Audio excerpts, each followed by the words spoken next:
Nothing But the Words, episode number 116. When writing your book, it's really all about you.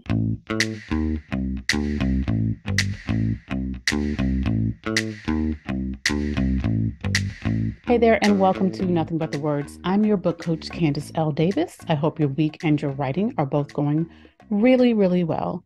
Today, I want to talk about this idea that I keep hearing in the online business world and in motivational speaking spaces. It's very common.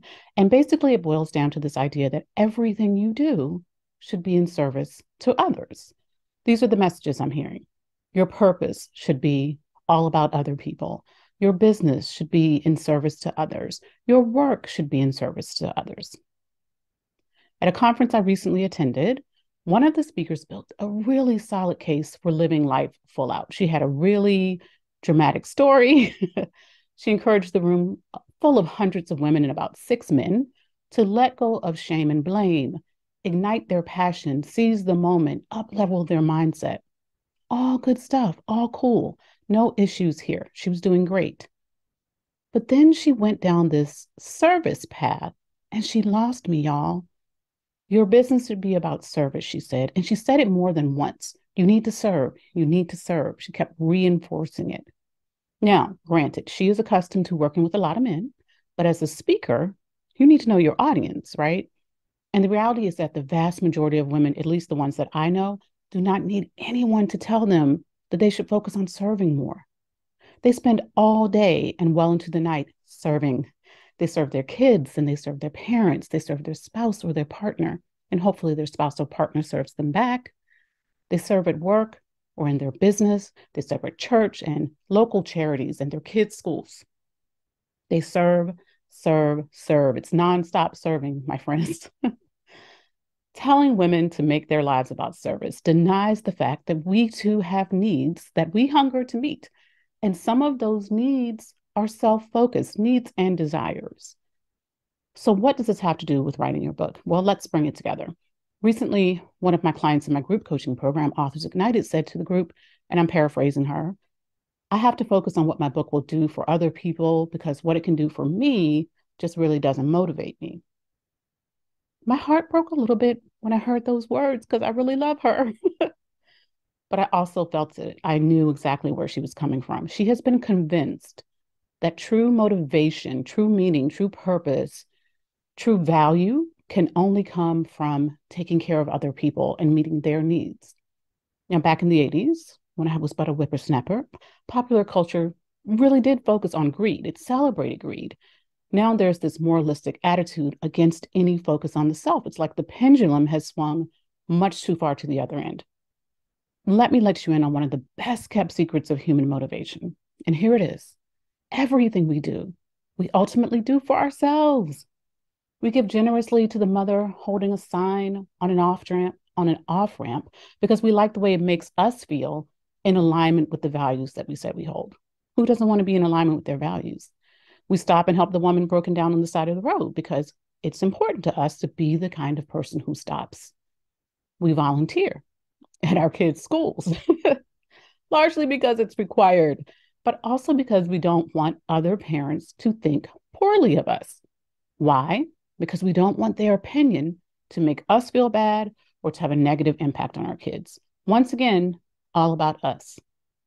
You do the things you do. I do the things I do. We do the things we do to seek pleasure, to avoid pain, to avoid getting kicked out of the village.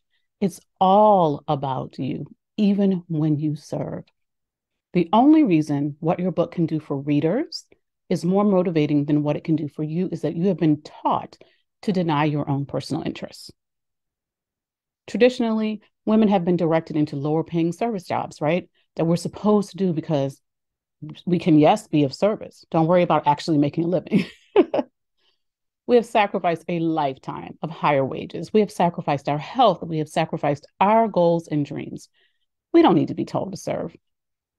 Listen, don't get me wrong. I highly recommend you develop a clear vision for how your book will serve your readers.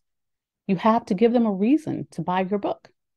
If you expect people to buy anything from you, there has to be an exchange of value, right? And that includes your book. But don't discount your focus on how your book should serve you. I constantly teach that you should have two purposes for your book, one for you and one for your readers. It's the second step in my, no, it's the third step in my Spark writing method. But more and more, I am finding many, certainly not all, but many of my clients who identify as women or were socialized as women have a hard time with the self-focused part of writing their book or any other goals. They can articulate it, of course. I want my book to get me on bigger stages. I want my book to help me get better media exposure. I want my book to help attract more clients. They can say all that. But when it comes down to it, the goals they have for themselves are not compelling enough for them to keep writing and finish the book. This is a problem for me. I want every author, regardless of gender or background or any other issue or any other identity factor, to understand this. Your book is for you. It's not only okay for your compelling reason for writing a book to be about you, it's helpful. So it can be difficult to measure the impact your book has on readers, especially in the early days soon after you publish it. But it's fairly easy to measure how your book is serving you. Number one, did you get the sense of fulfillment you expected from finally writing your book? That's important. But also, are you landing more speaking engagements if that was your goal? Are you getting more yeses to your media pitches? Are you attracting more clients? If your personal book goals don't motivate you, ask yourself why not? Why aren't your goals and desires as important as those of the people you serve? I would argue that they are. Why aren't you as deserving of the time and attention you pour into crafting a transformative book as your readers are? I'd argue you are. If you want to write your book to get rich, go for it. If you want to write your book to be seen as an authority, you can do it. Providing value for your readers will always be a requirement of making your book serve you, so don't worry. That is part of the deal.